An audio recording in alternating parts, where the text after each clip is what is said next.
Time now for your forewarned weather.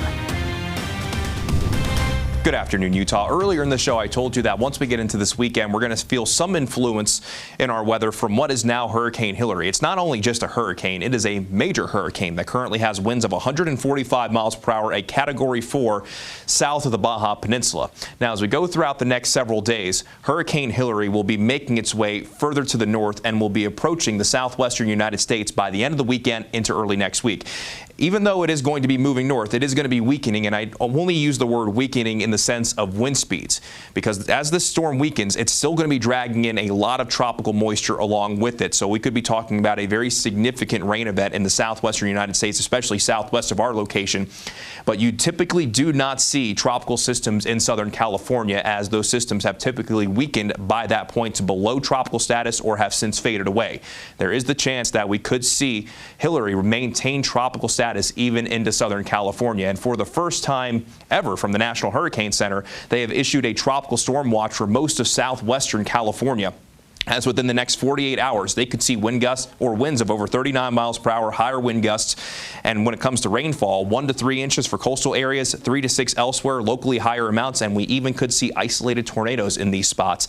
So southwestern California could see some significant weather, but that could be the case across the southwestern United States. And you can see the rainfall forecast from the Weather Prediction Center showing that we could pick up around 2.5 inches of rain in Los Angeles. That's significant rainfall, maybe up to 3 inches of rain in Las Vegas, and in some spots in the desert southwest, we could more than see our normal year's worth of rainfall. While in Utah, we're likely going to see some of this tropical moisture, but if it goes through that easterly track in the cone, then we'll obviously see a little bit more. If it goes on that westerly track, we'll obviously see a little bit less. Most of that tropical moisture will be felt by the time we get into Sunday.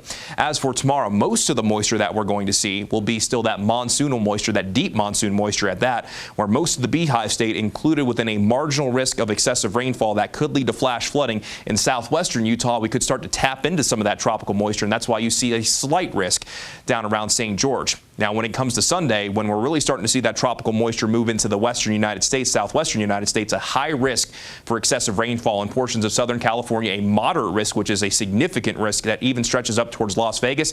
The southwestern corner of the state still with that slight risk in areas along and west of I-15 in the marginal risk. And again, if it takes that easterly approach, we could see that marginal risk extended further east. And conversely, if it takes that westerly approach, then we might not necessarily see as much in the way of moisture.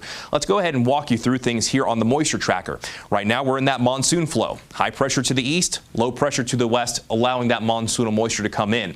Then by the time we get into your Sunday, you can see that deep tropical moisture finding its way into portions of Arizona and into California, sticking into portions of the Beehive State as well. But even after Hilary moves away, we're still going to stay with that southerly flow, which means we're likely going to see our active weather pattern even persist into next week, even after Hilary is long gone.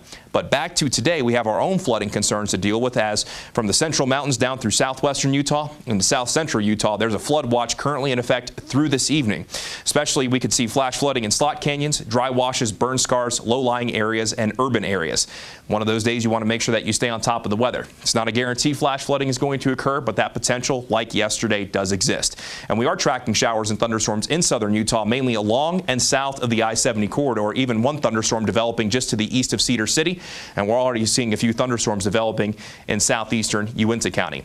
Let's go ahead and begin the futurecast. 1 o'clock this afternoon. The best chance for showers and thunderstorms will come during the afternoon and during the evening hours. The forecast model has been very optimistic through today that by the middle of the afternoon, showers and thunderstorms could come in from northern Arizona and work their way along the I-15 corridor into this evening. And even by 7 o'clock, we'll have the chance for a few showers and thunderstorms along the Wasatch Front.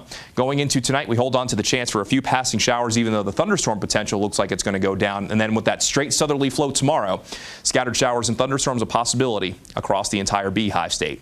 Now, outside of any wet weather today in southern Utah, you can expect mostly cloudy skies, but still a really pretty view from Red Cliffs Lodge and Moab, while we have a little bit of sunshine up north. So we'll see isolated thunderstorms in the northern half of the state, already 87 degrees in Salt Lake, and our daytime highs across the state mainly going to be ranging in the 80s and 90s, just a little bit cooler compared to what we saw yesterday. In St. George, over the next several days, better than a 50-50 chance that wet weather finds you. And we'll also see those temperatures ease down to the low 80s potentially by Sunday. Then along the Wasatch Front, isolated showers and thunderstorms for today, scattered over the weekend. Then we'll hold on to isolated to scattered showers and thunderstorms through most of next week. It's not a guarantee that wet weather will find you every day, just that potential will be there. But daytime highs will be closer to those seasonal averages, mainly in the 80s and in the